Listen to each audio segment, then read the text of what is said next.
এবার পরিচালকদের সাথে দ্বন্দ্বে জড়িয়েছেন শাকিব খান। নির্মাতাদের নিয়ে আপত্তিকর মন্তব্য করার অভিযোগে তাকে দেয়া হয়েছে আইনি নোটিশ।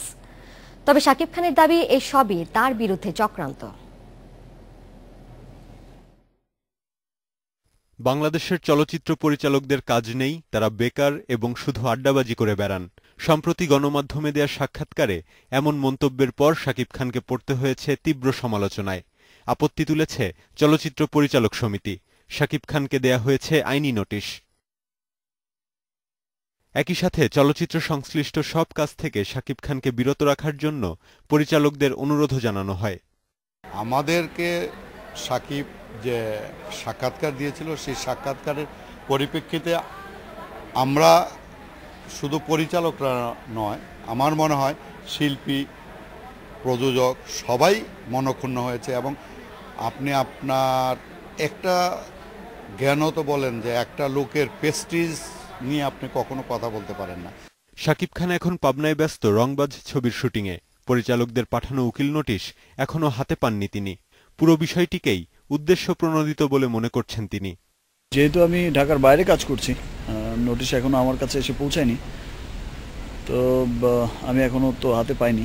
আর নোটিশের যে বিষয়টা আছে, যে বিষয়টা হয়েছে, যে বিষয়টা নিয়ে তারা ধরছে, এটা আসলে হয় ইচ্ছাকৃতভাবে করছে, আর নয়তো তাদের বোঝার ভুল। সেখানে একটা ব্যক্তি শাকিবকে এইরকমভাবে এইটুকু কথার ইয়েতে নোটিশ পাঠানো, এটা নিয়ে আপনার ইলেকট্রনিক মিডিয়া, প্রিন্টিং মিডিয়াতে এরকম ব্যাপকভাবে ছড়ানো, এটা আসলে মেনে নেয়ার না। আনুষ্ঠানিক পত্র হাতে পেলে রংবাজের শুটিং নিয়ে নেওয়া হবে পরবর্তী সিদ্ধান্ত। তবে নোটিশ হাতে পেলেও শুটিং বন্ধ রাখা সম্ভব হবে কিনা সেই বিষয়ে সন্দিহান পরিচালক প্রযোজক। পরিচালক সমিতি থেকে একটা নোটিশ জারি করা হয়েছে, আমি সেটা শুনছি। সেটা আমার কাছে একটা ফোন এসেছিল বা একটা টেক্সট আসছে, বাট অফিসিয়াল যে চিঠি আসার কথা, প্রথমত যে সেই চিঠি আমি এখনও পাইনি।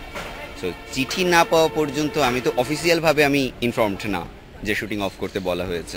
যখন জানতে পারবো তখন নেক্সট স্টেপটা আসলে নেব। কোনো কারণে এখন যদি এই শুটিং বন্ধ হয়ে যায়, তাহলে আমরা এত আর্থিক ক্ষতির সম্মুখীন হব যা আর কখনো আমরা চলচ্চিত্র ক্ষেত্রে আমরা থাকার ক্ষমতাও আমরা হারিয়ে ফেলব। আইনি নোটিশের জবাব দিতে শিগগিরই ঢাকা আসবেন বলে জানিয়েছেন শাকিব খান।